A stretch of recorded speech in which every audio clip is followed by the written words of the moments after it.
ब्रह्मांड की अनंत गहराइयों में जब हम शिव के रहस्यमयी स्वरूप को समझने का प्रयास करते हैं, तब हमें विज्ञान भैरव तंत्र के उन 112 धारणा दर्शन की ओर खिंचाव होता है, जिन्हें स्वयं महादेव ने माता पार्वती को उजागर किया था और जो आज भी साधक के लिए मोक्ष, शक्ति और अद्वितीय चेतना के द्वार खोलते हैं।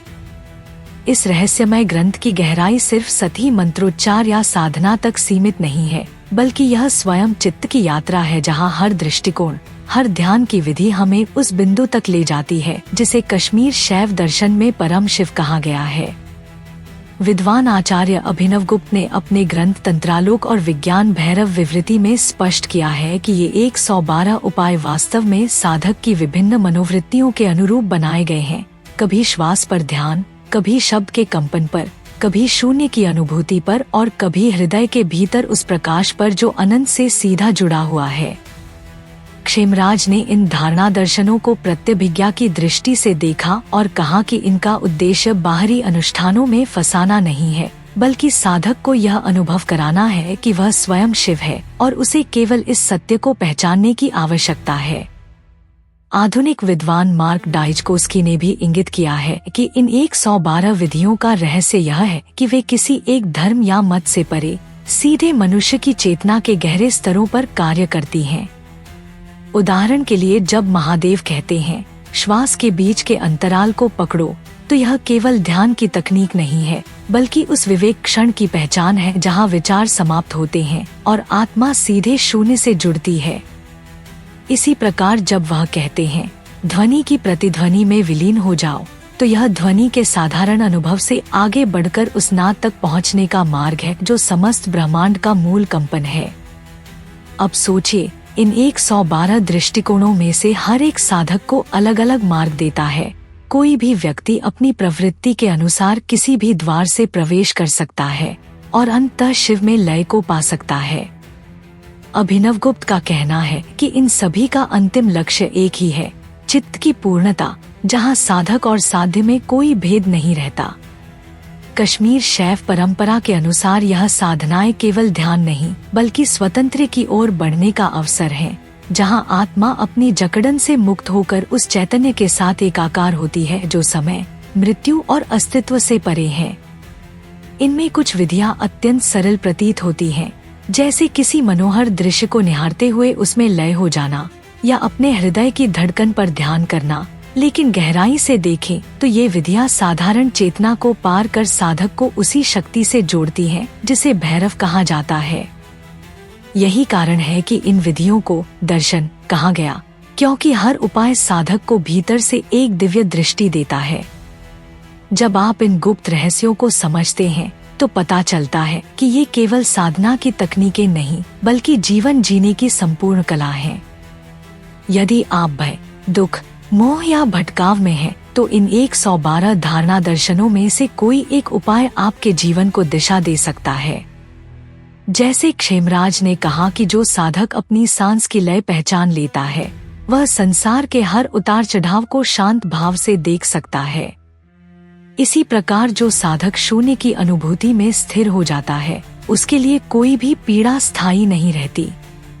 आज आधुनिक मनोविज्ञान भी मानता है कि ध्यान और माइंडफुलनेस मन की गहराई में जाकर तनाव और भ्रम को मिटा सकते हैं, जबकि विज्ञान भैरव तंत्र ने हजारों वर्ष पूर्व ही इसे दिव्य स्तर तक समझा और साधकों को मार्ग दिखाया। यह सिर्फ दर्शन नहीं, बल्कि अद्वितीय प्रयोग है। जैसे एक प्रयोगशाला में वैज्ञानिक प्रयोग करता है, वैसे ही साधक अपने भीतर प्रयोग करता है और धीरे धीरे अनंत सत्य तक पहुंचता है। इसलिए इन 112 दर्शनों की चर्चा मात्र ज्ञान के लिए नहीं, बल्कि जीवन में प्रत्यक्ष अनुभव के लिए है। इसीलिए आचार्य अभिनवगुप्त कहते हैं कि शिव कोई बाहरी सत्ता नहीं, बल्कि वही चेतना है जो तुम्हारे भीतर है। जब हम लाल फूल चढ़ाते हैं, दीप जलाते हैं या मंत्र जपते हैं, तो ये सब प्रतीक हैं, लेकिन वास्तविक साधना भीतर के उस क्षण को पहचानना है जब मन रुक जाता है और आत्मा शिव से मिलन करती है। यही 112 दर्शन हमें दिखाते हैं। अब प्रश्न यह है कि क्या आप भी इस दिव्य यात्रा पर चलने के लिए तैयार हैं? क्या आप भी इन रहस्यमयी साधनाओं के द्वारा अपने भीतर छिपी उस अनंत शक्ति को जगाना चाहेंगे? यदि हाँ, तो विज्ञान भैरव तंत्र आपका मार्गदर्शक है। यह सिर्फ ग्रंथ नहीं बल्कि जीवन की गूढ़तम चाबी है। समापन में यह समझना आवश्यक है कि विज्ञान भैरव तंत्र के 112 दर्शन केवल साधना के सूत्र नहीं है, बल्कि जीवन जीने की ऐसी अनोखी कला है जो हमें हर परिस्थिति में संतुलित, शांत और जागरूक बनाए रखती है। इन धारणाओं का वास्तविक महत्व तब प्रकट होता है जब हम उन्हें केवल सिद्धांत रूप में नहीं बल्कि अपने जीवन में प्रयोग करना शुरू करते हैं। यही कारण है कि आचार्य अभिनवगुप्त ने बार बार इस बात पर जोर दिया कि साधक को केवल शास्त्र पढ़ने तक सीमित नहीं रहना चाहिए, बल्कि उसे अपनी साधना में इन तकनीकों का प्रत्यक्ष अनुभव करना चाहिए। जब साधक इन धारणा दर्शनों को जीवन में उतारता है तो धीरे धीरे उसका दृष्टिकोण बदलने लगता है।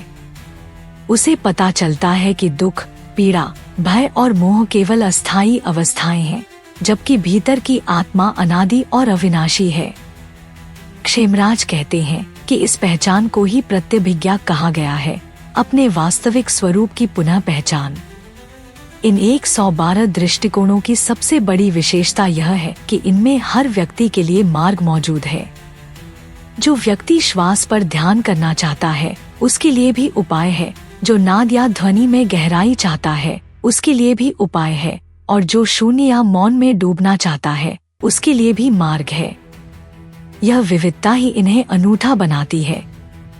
आधुनिक विद्वान भी मानते हैं कि ये उपाय किसी एक संस्कृति, धर्म या संप्रदाय तक सीमित नहीं है, बल्कि यह सार्वभौमिक सत्य की ओर ले जाते हैं। यही कारण है कि आज भी पूरी दुनिया के साधक इन विधियों को अपनाकर आत्मिक शांति और ऊर्जा प्राप्त कर रहे हैं। यदि हम गहराई से देखें तो यह स्पष्ट होता है कि इन 112 विधियों का अंतिम लक्ष्य एक ही है, मनुष्य को उसकी सीमित अवस्था से निकालकर अनंत चेतना से जोड़ना।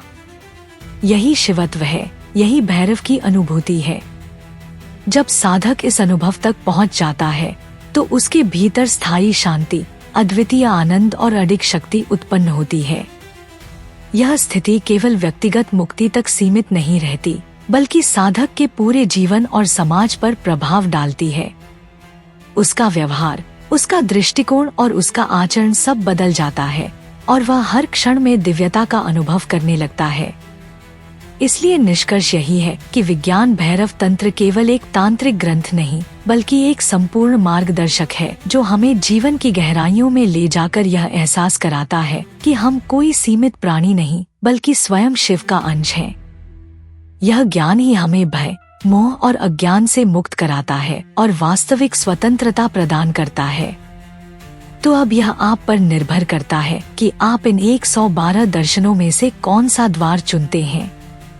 प्रत्येक द्वार अंततः एक ही गंतव्य की ओर ले जाता है, उस परम शिवत्व की ओर जहाँ साधक और साध्य का भेद मिट जाता है। यही है इन गुप्त रहस्यों का अंतिम संदेश। तो दोस्तों, अगर आपको यह दिव्य व्याख्या पसंद आई हो तो कृपया इस वीडियो को लाइक कीजिए, अपने मित्रों के साथ शेयर कीजिए और चैनल को सब्सक्राइब करना बिल्कुल न भूलें, ताकि हम आपके लिए ऐसे ही और गूढ़ रहस्यों को उजागर कर सकें। हर हर महादेव।